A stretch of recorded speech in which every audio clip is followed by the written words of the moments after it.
No! Do not use that!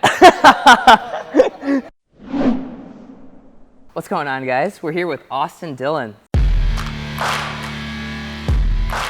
So, what are you doing in town? We're here at Circuit of the Americas racing this weekend, and happy to be getting a lesson from you, man. I've watched you a lot on Instagram and in the PPA, so hopefully getting a little better at pickleball while I'm here. Yeah, absolutely. Well, if you guys didn't know, he's a big pickleball fan. Also driving at the Circuit of the Americas this weekend. Pretty sweet. Yeah, I'm stoked. So let's do this. Anything that you want to, anything in your game that you feel like you want to work on? I mean, you know, working in the kitchen and dinking better, and maybe, you know, third shot drops from a little further back. And I feel like I can hit a drop, but I'm getting the big bounces in the kitchen off the drop, so I don't. Maybe some help there. Okay, gotcha. All right, sweet, let's do it.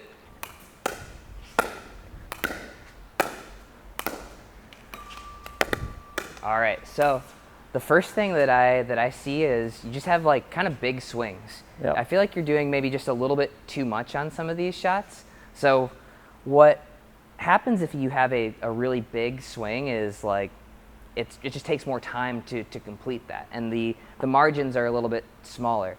So what I want you to try and do is what I call like doing the bare minimum. Like, okay, what is the absolute smallest amount you can move your paddle on that forehand or on that backhand to get this ball over? Okay. So like a lot of times you're going here and trying to get a bunch of spin, right? Or here and trying to get a bunch of backspin. Spin's good, right? But you're gonna see you don't need as much of a swing to get that same amount of spin. Okay. So see if you can do the absolute bare minimum on some of these shots.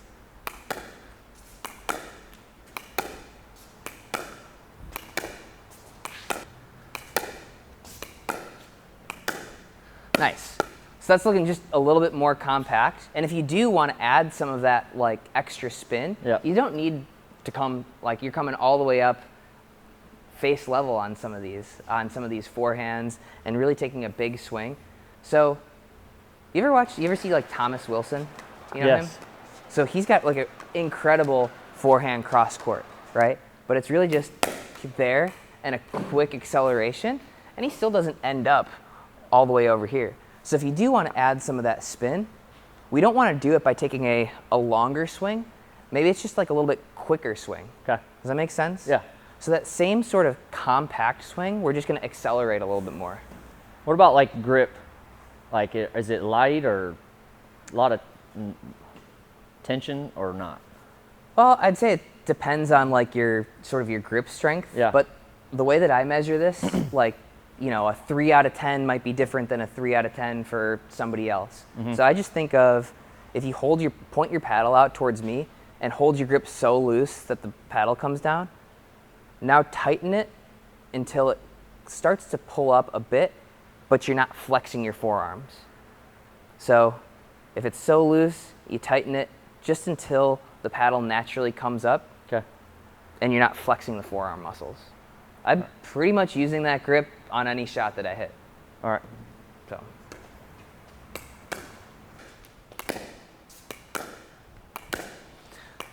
So on some of these forehands, rather than like whipping up this way, see if you can actually close the paddle face a little bit more, okay, angle it down, and push outwards, right? Okay.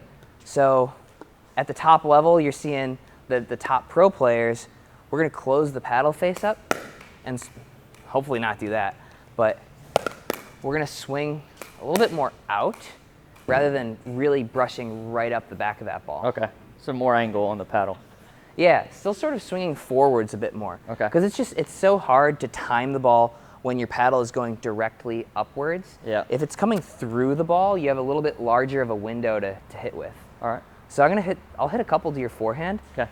Just try and close the paddle face and swing outwards a little bit more rather than like upwards here. Yeah, it'll feel weird. It'll feel very weird. There we go. It's getting better. Yeah.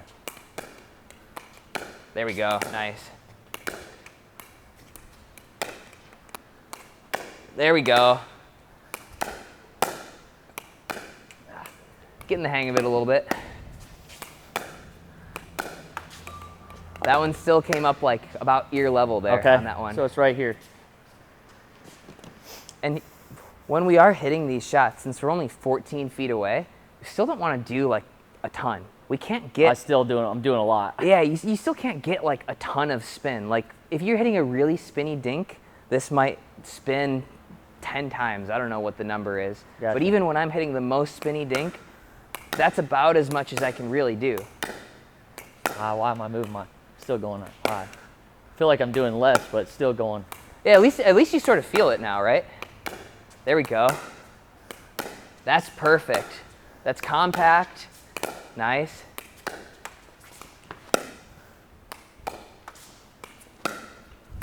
Yeah, there we go. You can get all the spin you need with just that.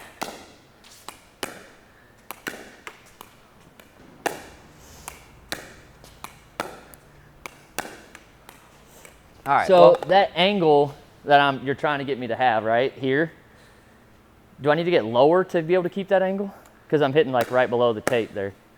Yeah, I think, you know, when you are closing up the paddle face, you got to drop the paddle a little bit further below the ball, but we still don't want to be. I'm coming up with it.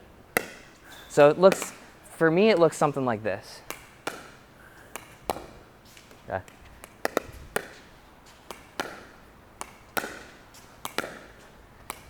There we go, nice. Perfect. Yeah.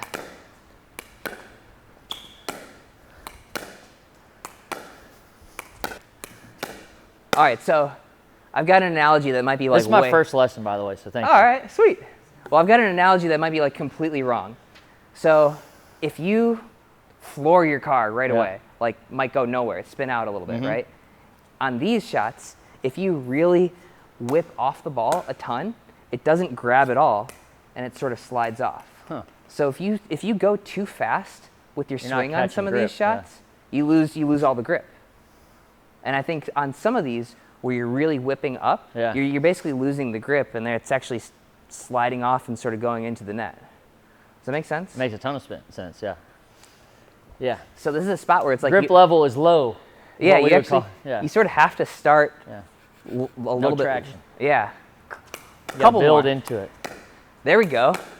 This is a spot where you can actually get more spin by swinging a little bit slower.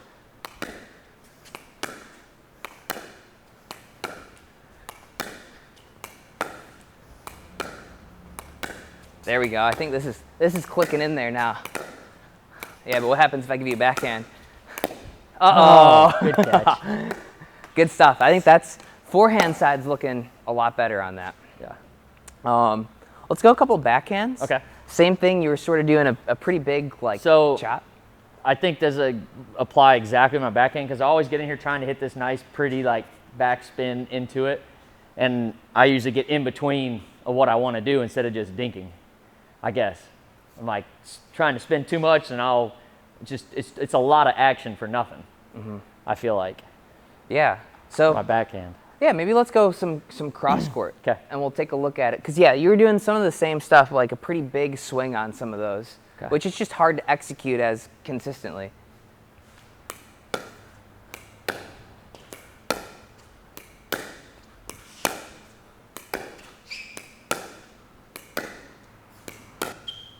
You might have just, you might have fixed your own shot there. Maybe. That's looking pretty good. Nice. I got nothing for you on that. That's better. That's not usually how you got in my head good enough to where I didn't do all the extra stuff. Yeah, extra. So if you are going to do extra, it all comes not in the backswing, but in the follow through. So if I want to add more spin, I'm not actually taking like a bigger prep here. I might just accelerate a little bit quicker going forward. So I think your inclination is, I want more spin. So I go hard down. I go, well, you prep it. You seem to be prepping it a little higher. Okay. You're going here, whereas you can accomplish the same thing only with the forward swing. So the prep and then push forwards just a little bit faster. You kind of got to know which ball to do it on, right? Like if somebody hits a really hard shot to you and you try and cut it back like crazy, it's going to be really inconsistent. But if somebody hits you an easier ball where you have plenty of time, that might be the time to actually go ahead and try it. I was going to ask, when is the time to make a move in that situation? Yeah. I'd say you just kind of want to be set up pretty nicely. Like you want a ball that you have time to set up for, hopefully maybe a little bit higher, hopefully maybe in the kitchen as well, but just a relatively easy ball that's not quite high enough to attack, but you're in good position for. So I'll give you a couple. I'll give you some. There you go. Nice. Nice, there we go.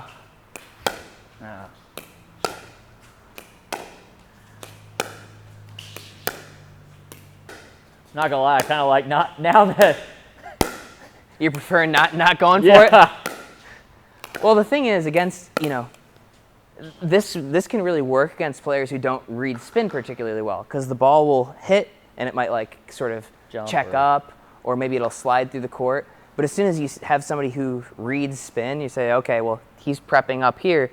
I know it's going to be backspin. The advantage is sort of lost, and you've just assumed all the risk of hitting this shot, right? Not something that you necessarily like absolutely have to have as like a sort of a knifing slice shot. Mm-hmm. So, in fact, the top level game is kind of going away from that a little bit more. Yeah. Because every revolution of backspin that you give to me can actually help me with my topspin too. Yeah. So, all right, let's see what you got for hands. All right. Hit some volleys? Yeah. Let's do it.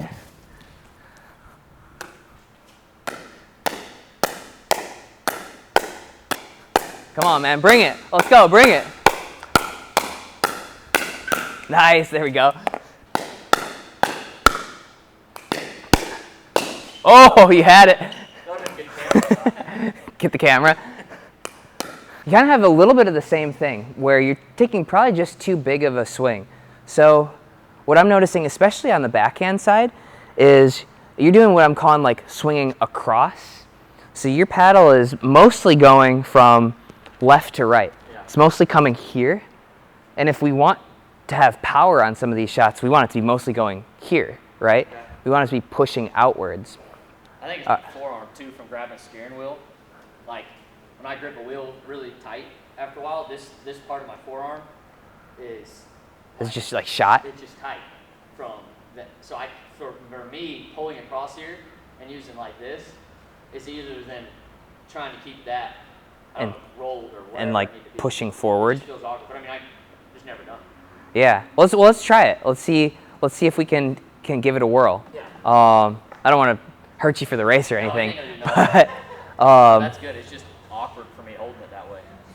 Yeah, like sort of breaking the wrist back a little bit almost. I'll have you line up on that side. Okay. And so right up against the net. Get your whatever that would be right hip on this side of the net. So pop around there. I'm putting this right here, and we're gonna volley a little bit. That might be a little too. So I can't pull this way. You basically can't pull that way, right? I'm gonna go. I'm gonna move it where I really can't. Yeah, right there. All right, let's see it. Oh, well, that didn't. That's on me.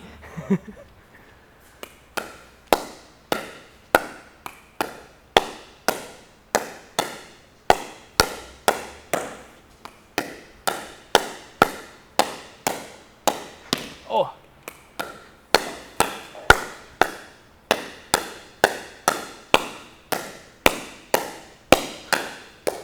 Oh, I think you can do it. I mean, yeah, you're doing it just seems like it fatigues super quick, because I think it's the one motion that I have to hold the wheel in is strong that way, but when I come this way, there's like nothing there. Yeah, I suppose it's not something that you've ever really done, and so your natural inclination is to be more. So I'm strong enough to pull this way pretty easy. It just gets fatigued holding it like that. Yeah, fair. Like this sort of pushing motion here. The grip, or I just need to lighten up my grip maybe. That might be helpful. Well, what you could do is actually you could try it where you pull, but you're you're not going, you're pulling to here, right? So that you're not coming all the way across. So you can maybe try to keep the same pulling motion here, but not with the follow through. Okay. So let's see if that works. Oops. Oh, good hands. One more. You get the idea. Oop, got him. Let's go back to doing the regular version now. It's just getting my hand comfortable. I feel certain ones I can get to, but I feel like when you hit this side, if I hit the top of the paddle, I feel the paddle come back. Like I'm not square. You're not over the top of it? Yeah. I feel not square to the ball. I feel like I'm just catching the ball. Mm-hmm. But we'll see right here, see if I can keep it. That's what she said.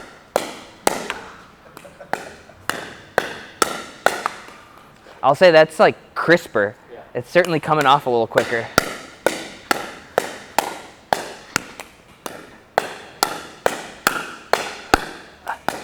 Ah! Come on, let's go. Feeling it? I mean, It's good. honestly, like we're working on a bunch of different stuff. This will take some time to get into like muscle memory and whatnot. So it's not going to be phenomenal straight away. But I think fundamentally that's probably. This is always something I go to, but I see people doing that punch and it's more practical. Yeah. So I mean, I think just more energy is going directly towards your target, and then also the big key there is if you go for one of these, you better win the point, right? Because if the ball comes back, you're totally out of position. Like if they go to your backhand again and you're all the way over here, you're screwed, right? So I think it's twofold. You actually do hit a little bit more through the ball, as well as you're in better position for the next one. So, but by all means, if you can do that and hit a winner, like there's times where like I get that easy ball if it's on the forehand and I'm here, but that's because I think I'm putting that ball away, and it's a risk that I'm taking. That if they get it back, like, yeah, I'm in trouble. Let's see some thirds. Go run some thirds. Let's do it. I got a sneaking suspicion that you're hitting your thirds the same way that you were hitting those dink shots. 100%.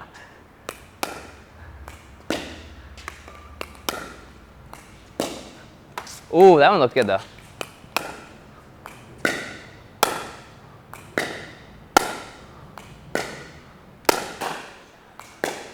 So, Austin, can you see your paddle the entire time? Like, think about it. While you're hitting these shots, is your paddle in your vision the entire time? No. Maybe. Not sure. Well, hit a couple. Hit All a couple and let me know. Now I'm thinking. Now you're thinking about it, huh?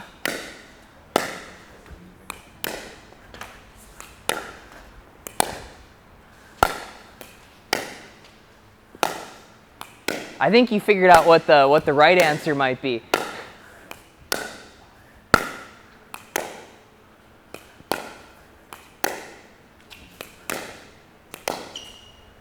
So what do you think? I think seeing the paddle was better that time, I felt like. Yeah. Is that what you're trying to accomplish, for me to see it or not? So I think on some of these thirds, you're letting it get just a little bit out of a little bit too big of a swing. And the way that I sort of measure that is... If you can't see it throughout the whole swing, you're too far. Yeah. So the third shot really is fundamentally the same shot as the dink, right? We don't want to be taking we just worked on, like, we don't want to be taking too big of a swing on the dink. And the same is true here on the third shots as well. The change here is not in the backswing, but in the follow through, right? So if we're thinking about basketball, if you're shooting from like 5 feet away, the jump shot looks something like that. Yeah. And even when these guys are shooting from 30 feet away, the take back is the same. Yeah. The preparation is the same. The it's follow just through. the acceleration, right? They don't shoot their threes like that. Yeah. No, that makes sense. So It's like a golf swing also. yeah. Like, you got more time to screw up the further the backswing takes you, in my mind, right? But now if you're driving a ball, like, and by all means, take whatever swing you want. But when you're trying to get that ball into the kitchen, we want to keep that paddle in your vision. That's how I judge if the swing is too big. If it gets out of your vision, it's a little too big. Okay. Nice. Nice. There it is.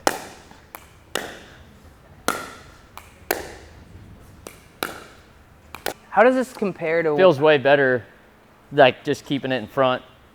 Yeah, what's the difference? Like, you say better, but like, what is the... If you had to describe the difference in feeling, like, how would you describe it?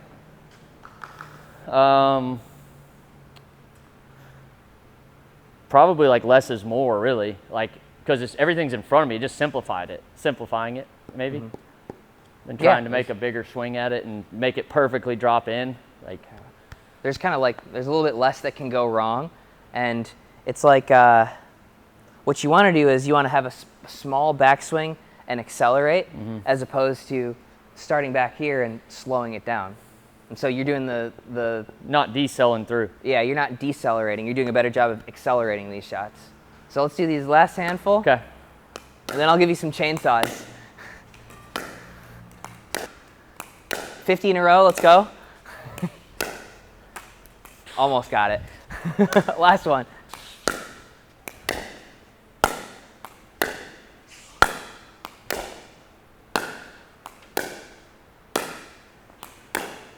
Oh, nice shot. Good one. I didn't think that was going over. Well, dude, thanks for joining us. Man, appreciate it. I had a blast. First lesson ever. You taught me so much. How about we try that chainsaw thing? Absolutely. Let's do it. I'm ready. Well, I appreciate you spending your Saturday out here. Good luck this weekend. Thanks for having us, and we'll have to get you out the racetrack and teach more people about pickleball. Absolutely. Would love that. Have you ever played against somebody who's hit the chainsaw? No. Okay. I haven't seen it. Well, I mean, you're the originator, so I mean, anybody that tries is not going to do it quite like you do it, huh? That's all right. Carlos has actually never returned a chainsaw either.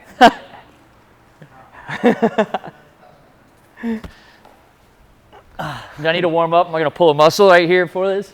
You might. Did you sign your liability waiver with me or what?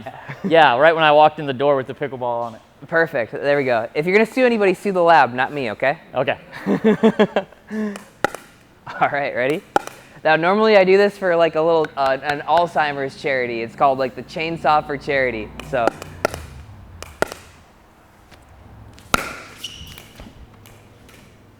Yeah, that's cool. All right. All right, you got it? You got a read on it now? Uh-huh. Perfect. Oh, you're all over it. You got it all over it this time. All right. Got to ramp it up.